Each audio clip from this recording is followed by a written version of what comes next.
Hello everyone. Today I am going to explain you about what is algorithm and what are the advantage of algorithm. So as I have seen, many students are getting problem to understand what exactly the algorithm and how to write these algorithms.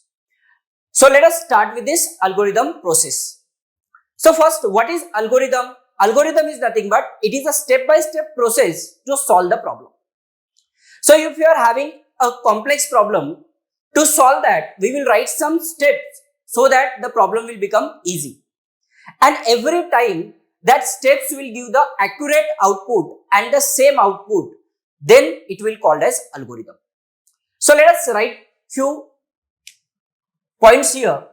Algorithm is nothing but a step-by-step process,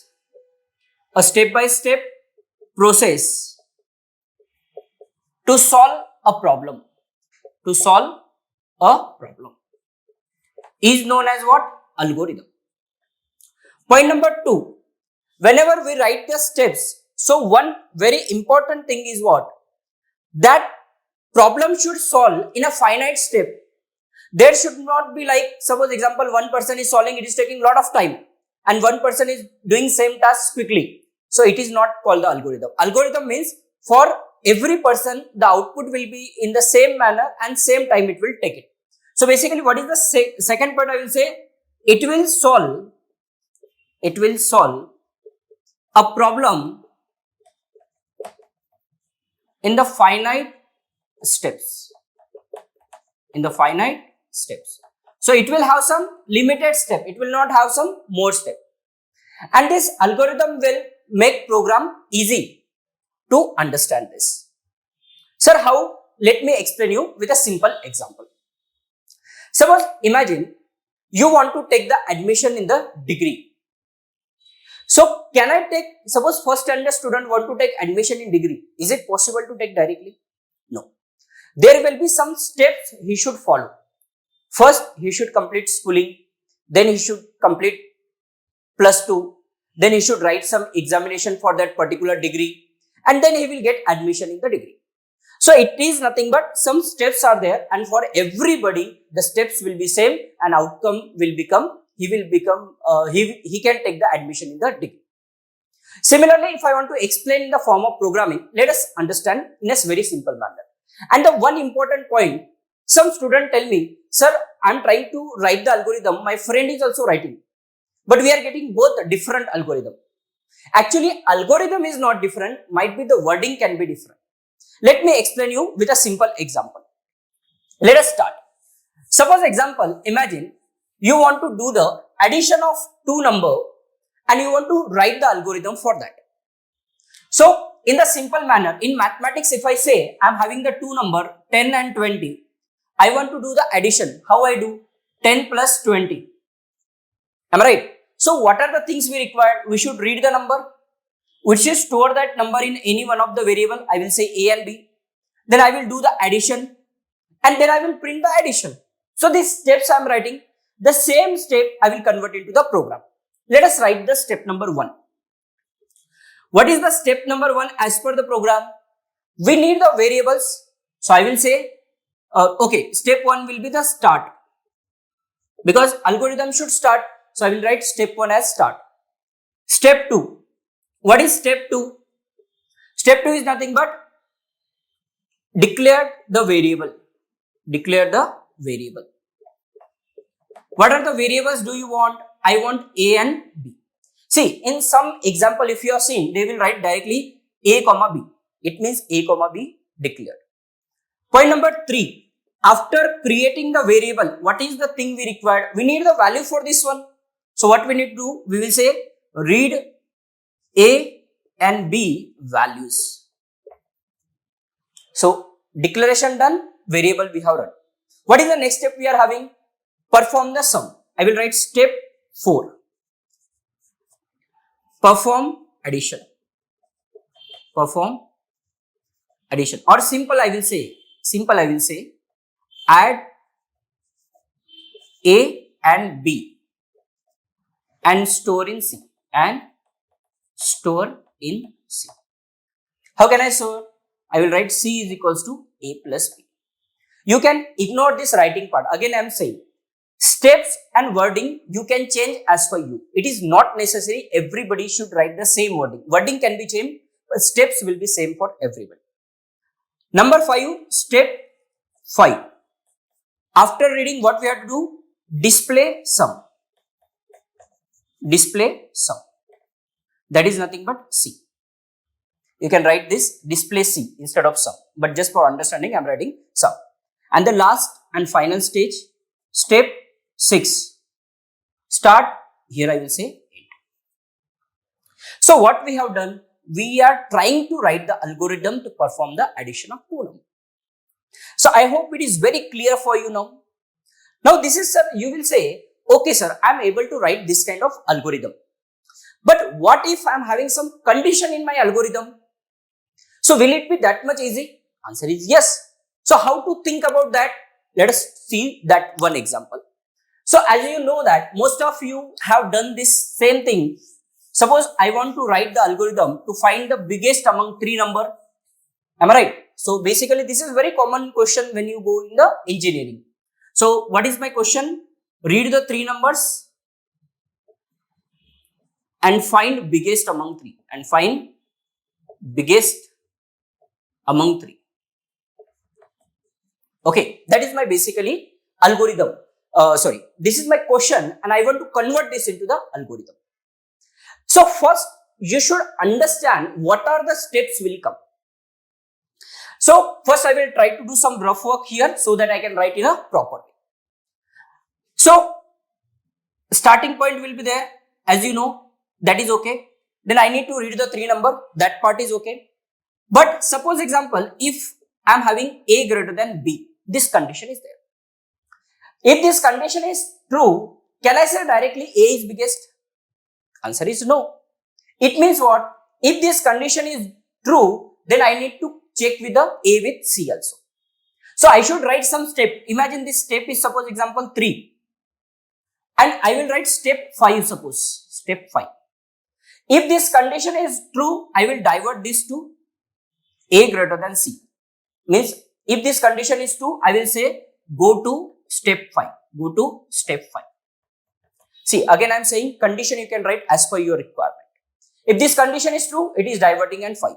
If this condition is false, it will divert at 6. Step 6 is what? It will check B with C. If this is true, it will print B is biggest. If this is false, it will print C is biggest. Like this, I can write or I can make my own conditions here. I hope you are getting clarity. Let us understand by writing all the steps in a proper way. Let me erase this and write all the steps. Don't feel difficult, guys. I will make you to understand easy. Okay. Step 1, I am not writing word call. Okay, let us write. Some people will get confused. So I am writing step 1, start. Step 2, I am writing in the shortcut way, read 3 numbers. Read 3 numbers. Again, I am saying here you can write declare the 3 numbers and one more step you can take read the 3 number. So all depends on you how you want. Read the 3 number for A, B and C. So I am telling read the 3 number for A, B and C. Okay. Step number 3. If A greater than B, if this condition is true, what I wanted to do? Okay. I am not writing anything. Let us write first step 4, step 5, step 6. These steps we will write, then we will come to this one. I am telling that if this condition is true, then what I have to do? I will say go to step 4. Let us say go to step 4. Means if this condition is true, go to step 4. I am telling. What is the step 4? It will check if A greater than C. Try to understand. If this condition is true, it is telling go to step 4. Step 4 is telling if A is greater than C. Now this is also true. So I will say if A greater than C is true, print A is biggest. What I am saying? Print A is biggest. What if this condition is false? What if this condition is false? If both the conditions is false, then I will say step,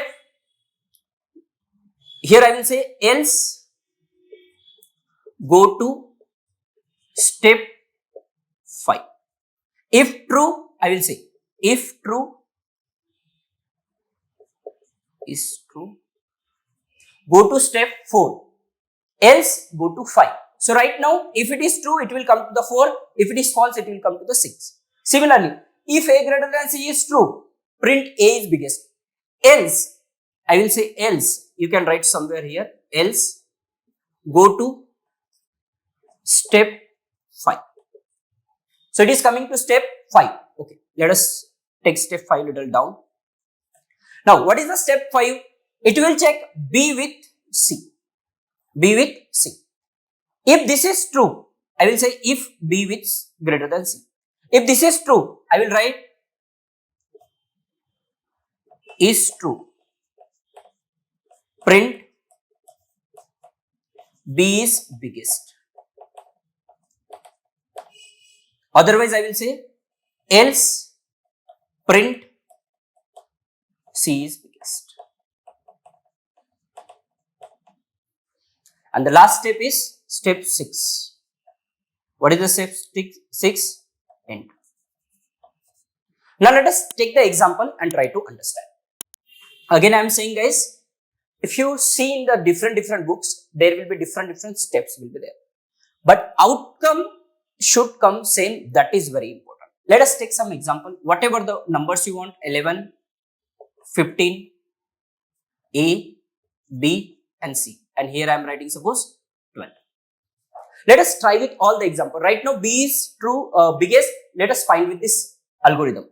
I read the 3 value, this step completed. Step number, if A greater than B, A is 11, B is 15. Condition is false. False means else. Go to step 5. So step 5 will come here.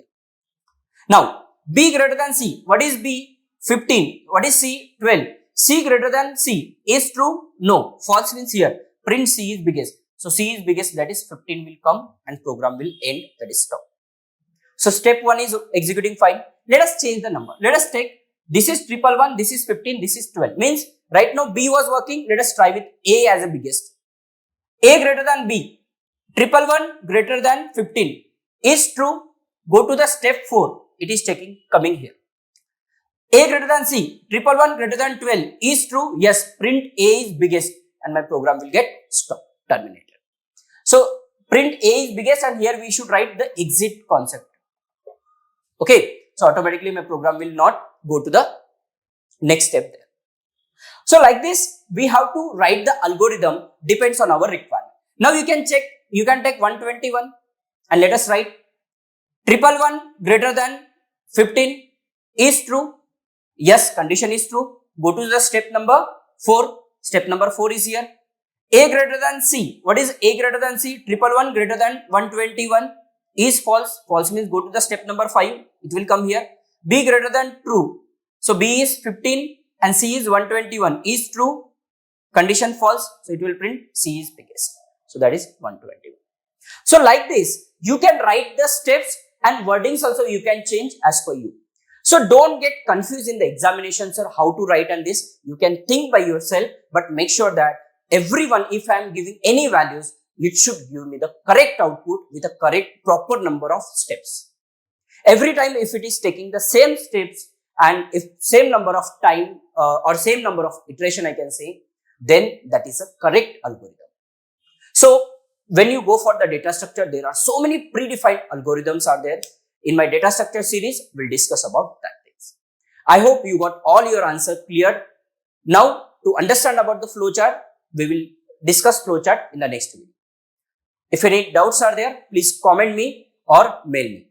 Thank you for watching this video.